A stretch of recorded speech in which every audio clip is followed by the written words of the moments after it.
আমাদের কবরস্থান, আমাদের গোরস্থান, এসব জমি জায়গা সব এন্টারপ্রেনর, বিজনেসম্যান, পুঁজিপতিদের হাতে তুলে দেবে, দিয়ে সেখানে বড় বড় শপিং মল তৈরি হবে, সিনেমার হল তৈরি হবে, আইনক্স তৈরি হবে, সিটি মার্ট তৈরি হবে, বিগ বাজার তৈরি হবে, আর মুসলমানের ছেলেরা সেই বিগ বাজারের সামনে দাঁড়িয়ে দাঁড়িয়ে ভিক্ষা করবে।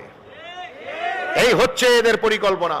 তাই আসুন, আজকের এই ওয়াকাবের সম্পত্তির রক্ষণের জন্য আমাদের রুখে দাঁড়ানো দরকার। যার যেমন প্ল্যাটফর্ম, আমাদের যে ছেলেটা সোশ্যাল মিডিয়ায় কথা বলতে পারে সে ভিডিও করে তার প্রতিবাদ জানাবে, যে লিখতে পারে সে সোশ্যাল মিডিয়াতে লিখে দু কলম লিখে পোস্ট করবেন। সেটা বেঙ্গলি হতে পারে, ইংলিশ হতে পারে, উর্দু হতে পারে, আপনার হিন্দি হতে পারে, Telugu, Marathi, what ever your language, it doesn't matter. আপনাকে লিখতে হবে, আপনাকে প্রোটেস্ট করতে হবে। আপনি যদি বক্তব্য দিতে পারেন তাহলে অবশ্যই আপনি বক্তব্য দেন। ওয়াকাবের পক্ষে কোনো সংবাদ পরিবেশন হলে তার সমর্থনে দু চারটে কমেন্ট করুন, এটা আপনার ইমানি দায়িত্ব। কি গো, কথা ঠিক না বল?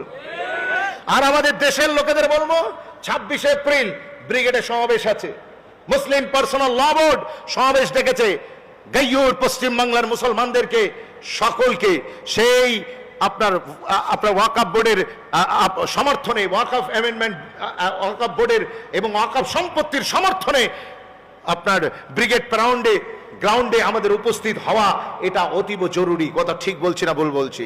কোনো কালার দেখার দরকার নেই, কোনো ক্লাসিফিকেশন দরকার নেই, কে ডেকেছে, কে যাবে, কে যাবে না, এসব দেখার দরকার নেই। মনে রাখবে, জাতির কল্যাণে, বৃহত্তর স্বার্থে ক্ষুদ্র স্বার্থকে বিসর্জন দিয়ে জাতির অস্তিত্বের লড়াইয়ে আমাদেরকে ঐক্যবদ্ধ হতে হবে। কি গো, আমরা রাজি আছি? বলেন ইনশাআল্লাহ। কদিন আগে সুপ্রিম কোর্টে ওয়াকাফের বিল নিয়ে চ্যালেঞ্জ করা হয়েছিল, জানেন তো আপনারা? সেখানে সুপ্রিম কোর্ট যে সমস্ত জাজমেন্টগুলো রেখেছেন, অতীব একেবারে ডাইনামিক এবং অতীব ন্যায্য প্রশ্ন তারা রেখেছেন। তারা প্রশ্ন করেছেন, আপনারা যে এই অ্যামেন্ডমেন্ট ওয়াকাফ সংশোধনী বিল আনলেন, এখানে ওয়াকাফ বাই ইউজার দীর্ঘদিন 300 বছর 400 বছর ধরে যে মুসলমানের একটা মসজিদের উপরে সেখানে ইবাদত বান্দিগি করে আসছে, একটা দরগা, একটা খানকা দীর্ঘদিন ওয়াকাফের সম্পত্তি হিসেবে মুসলমানরা ইউজ করে আসছে, সেটার কাগজ আপনি 300 বছরের কাগজ আপনি কোথা থেকে আনবেন?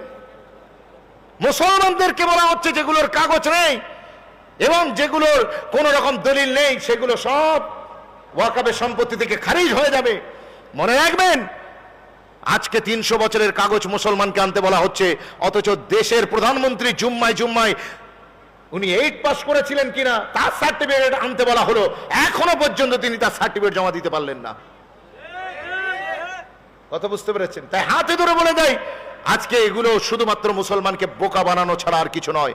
তাই নিজের জান, নিজের মাল, নিজের রক্ত দিয়ে আমাদেরকে এর বিরুদ্ধে প্রতিবাদ করতে হবে। আপনাদের এলাকায় যদি এখানে বিদেশেও কোনো ওয়াকাফের এই প্রসঙ্গে আপনাদের যদি কোনো প্রোটেস্ট হয়, তাহলে you must go there and participate and raise your voice against the Waqf amendment bill 2025, 2025-এর এই নব্য জালিয়াতি ওয়াকাফ সংশোধনী বিলের বিরুদ্ধে মুসলিম উম্মার গর্জে ওঠা, এটা এখন আমাদের সবচেয়ে বড় ইমানি দায়িত্ব। কথা ঠিক না বল?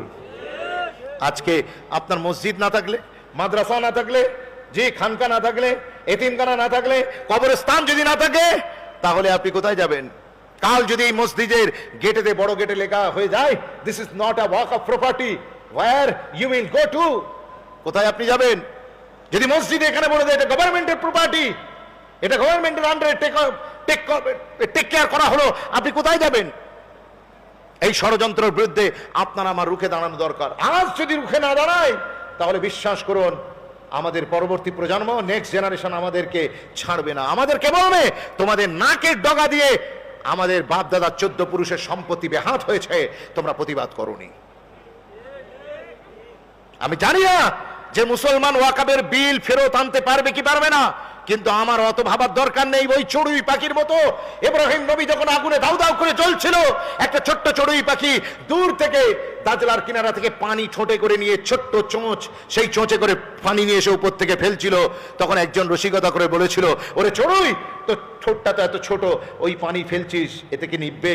ওই সময় চড়ুই বলেছিল, আমিও জানি আমার পানিতে নমরুদের এত দাউ দাউ করে চলতে থাকা ইব্রাহিমের জন্য তৈরি করা অগ্নিকুণ্ডের আগুন কখনোই নিভবে না, তাহলে দিচ্ছিস কেন পানি? চড়ুই বলেছিল, কিয়ামতের দিন আল্লাহ যদি জিজ্ঞাসা করে যে তুই কি করেছিলিস, ওই সময়তে আমি চড়ুই বলবো, আল্লাহ খলিল যেদিন তোমার খলিল আগুনে পুড়ছিল সেই দিন আমি আগ জ্বালানে ওয়ালোं में से नहीं था बल्कि आग बुझाने वालों में से था।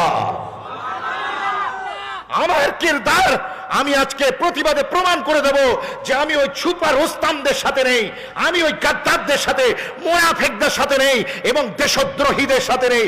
আমি দেশের পক্ষে, ইসলামের পক্ষে, আমি মানবতার পক্ষে, ভারতের সংবিধানের পক্ষে, ওয়াকাফের পক্ষে, মুসলমানদের পুরনো ওয়াকাফের আইনের পক্ষে দাঁড়িয়ে আমি সওয়ালের জন্য ময়দানে নেমেছি। আমি রেজাল্টের চিন্তা করি না। কথা ঠিক বলছি না ভুল বলছি?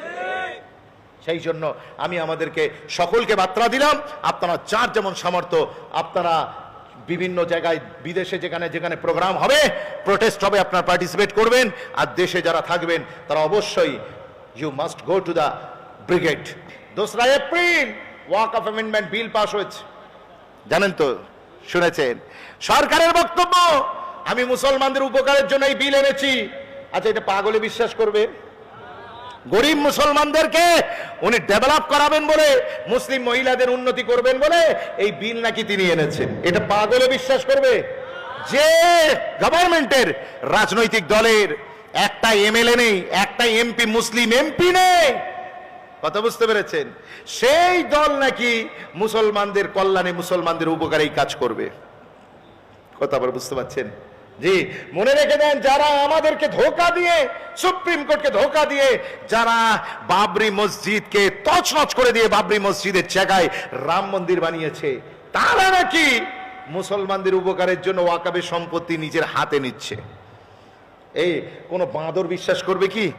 জি, মনে রাখবেন, আসলে আমাদের সম্পত্তিগুলো হাতিয়ে অনিল আম্বানি আর আদানির সঙ্গে রিয়েল এস্টেটের ব্যবসা করবে। আমাদের কবরস্থান, আমাদের গোরস্থান, এসব জমি জায়গা সব এন্টারপ্রেনর, বিজনেসম্যান, পুঁজিপতিদের হাতে তুলে দেবে, দিয়ে সেখানে বড় বড় শপিং মল তৈরি হবে, সিনেমার হল তৈরি হবে, আইনক্স তৈরি হবে, সিটি মার্ট তৈরি হবে, বিগ বাজার তৈরি হবে, আর মুসলমানের ছেলেরা সেই বিগ বাজারের সামনে দাঁড়িয়ে দাঁড়িয়ে ভিক্ষা করবে। এই হচ্ছে এদের পরিকল্পনা।